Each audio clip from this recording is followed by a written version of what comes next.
Day 3 at MADEX 2017 in Busan, South Korea.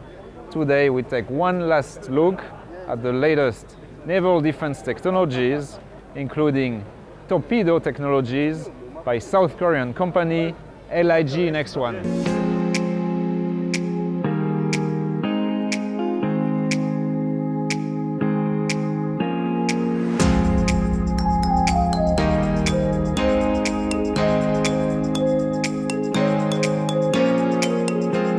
We are showing here the wire-guided heavyweight torpedo. Actually, this wire-guided heavyweight torpedo is under development. This is the first time to display on this exhibition. Certain case it's gonna be replace the existing wire shark, but I believe that they're gonna use mixing together as a fire and forget and wire-guided solution. It's gonna be applied the advanced technology, so with that advanced technology is going to be the longer range and in the faster speed in performance. As using the wire-guided solution, it can reduce the decoy situation. This torpedo will be applied to KDX-III and also KDX-II in Korean Navy. This is a red shark. The red shark is like a flying torpedo. The front part is composed of the lightweight torpedo, and it has a propulsion. Currently, red shark is used by the Korean Navy. Normally, it launched from the vertical launcher system, sir. Red shark can fly the longer distance, so like around the 19 kilometers, and then separate from the rocket and dive and follow the underwater target. Basically, the blue shark torpedo is using on the red shark front part as a torpedo. The commanding officer of the ship can detect and respond against the long distance threat. So by applying like that in the long distance, our own ship will be safe. Can keep in safe, I think.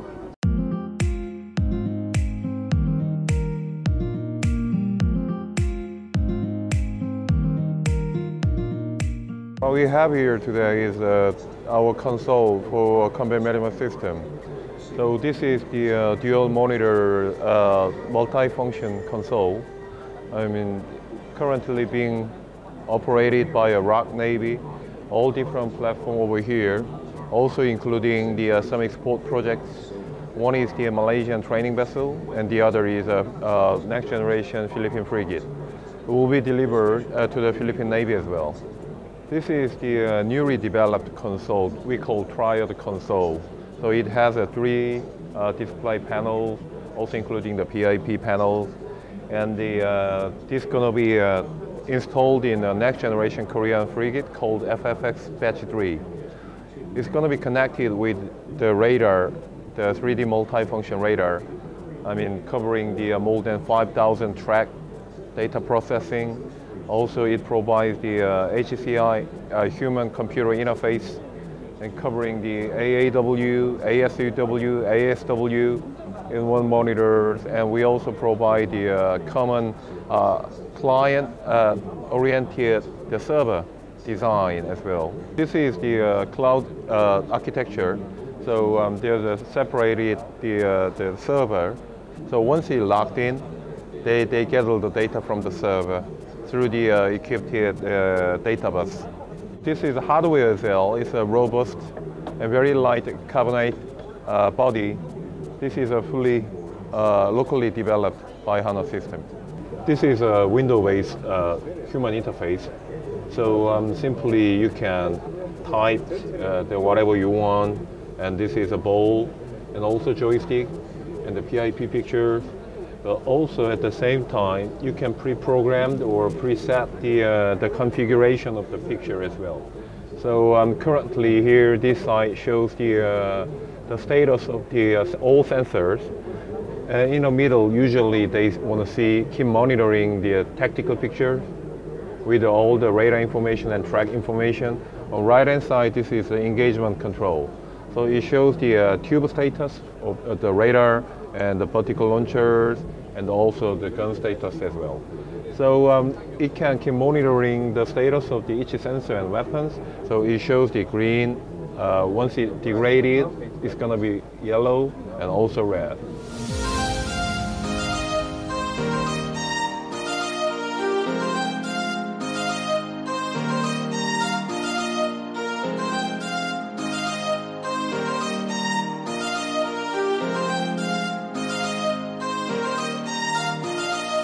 We have presented 3 different types of AUV, autonomous underwater vehicle. So from the top and bottom, there's AUV. The difference is this for the maximum 3,000 in depth to get the bottom profile of the deep sea, and the bottom part is the AUV, just complete AUV. With this equipped the side scan sonar, forward observation sonar, so to detect your threats in under the water. Also to find those information in deep inside. The ROV is a different remote operational vehicle for mine killer. So once the frag ship find their mine, then we send this ROV to kill the mine. Also the wire-based control, but still remote control functions.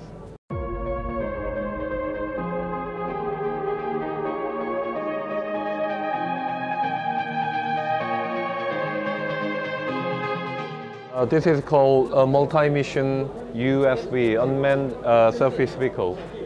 So still under the development phase, we've been expecting to win the contract with the Korean government. We already started the development of this unmanned vehicle, unmanned surface.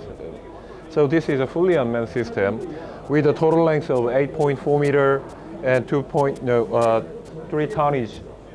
So it's going to equip it with navigation radar and EOTS to control these guns. Also, it will be equipped with a side scan sonar, with array, towed array. So this is a complete unmanned surface vehicle. We hope this is going to be deployed in the northern border against the North Korean intrusion. Including the submarine with this equipped side scan sonar.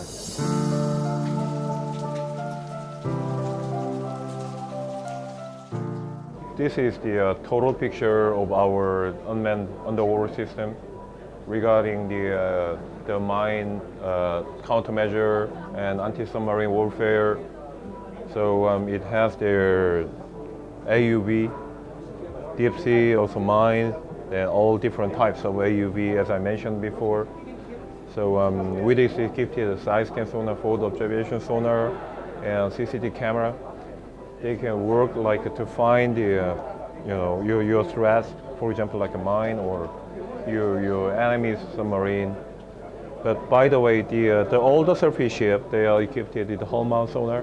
That's the primary sensor to find your threat. Then you deploy your AUV to make sure this is your friend or foe. Like an AUV take the role as a identification friend and foe. Then you deploy your ROV to kill the sonar, kill the mine, sorry.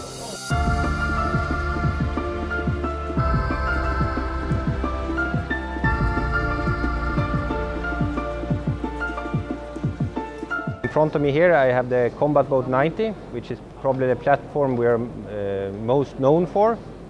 It was developed originally by the Swedish Defense Material Acquisition Agency, FMV, in the end of the 80s. And since then we have built about 250 units for various clients. Sweden, Norway, US Navy, Mexican Navy, Malaysian Navy and Hellenic Coast Guard. It's a 15-meter aluminium vessel that is equipped with water jets from Kameva, and it's used for beaching, for escort services, for reconnaissance. We have a number of different versions ranging from troop transport to medevac to dive capabilities, but also as a platform for different weapon systems. Well, it's a very proven design. It's a reliable and platform that is also, of course, very cost-effective to operate. We are displaying our next version of the combat boat, which is the Combat Boat Mark II, which is an improved and slightly bigger version of the standard combat boat. We received a couple of months back an order to build 18 new combat boats for the Swedish Navy. Here we have a Coast Guard version. On the outside you cannot see the difference, but inside, instead of troop transport, we have accommodation area and some cabins. Also another version for search and rescue. And here we have a version with firefighting capabilities. And finally we have a medevac or ambulance version, complete with medical equipment to do transport, but also surgery. Here we have one version of the new Combat Boat Mark II with dual-barrel semi-automatic mortar system. And next we have a single-barrel mortar system. And here we have the standard regular transport version. You can fit 20 troops and 4 persons in the wheelhouse. And this is the same version as the previous one, just another painting.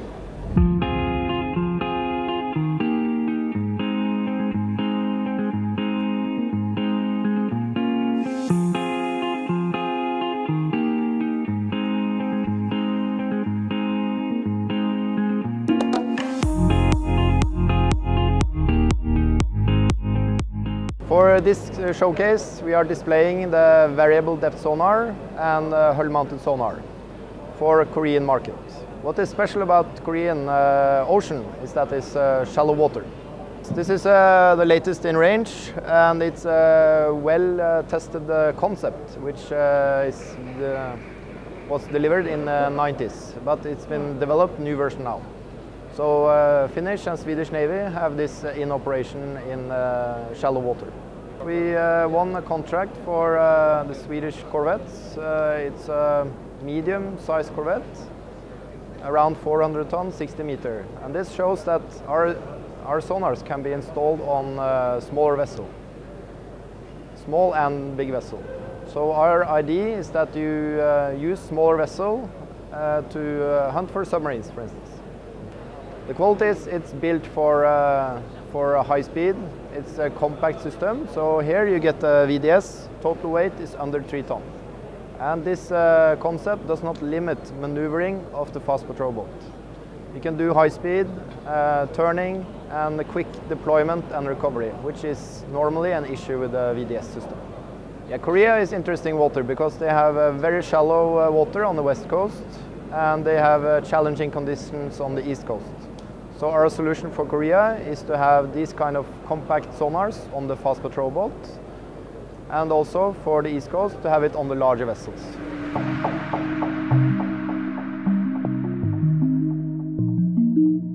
MADEX is basically biannual event, but we have a special edition next year in Jeju, Korea.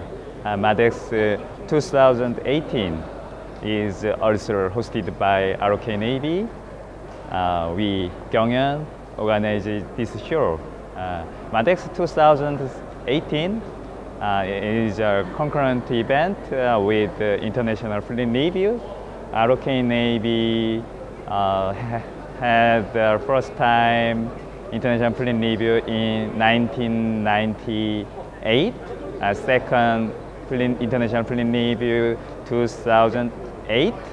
Next year, third time, and ROK Navy has a plan to have WPNS, Western Pacific Naval Symposium, and many seminars in Korea, in Jeju, a very special edition.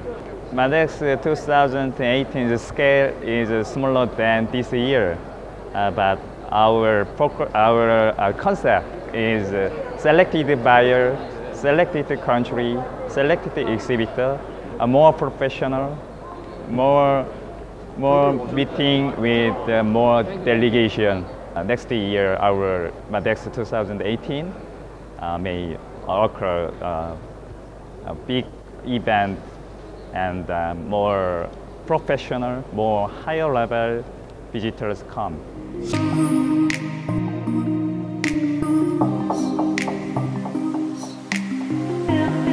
The week before MADEX, at ADEX 2017 in Seoul, Hyundai WIA was showcasing an actual KMK45 Mod 4 naval gun system.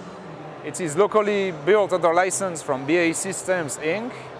It is currently fitted on the first line combatants of the Republic of Korean Navy, such as the FFX Batch 1, the KDX-II and KDX-III destroyers.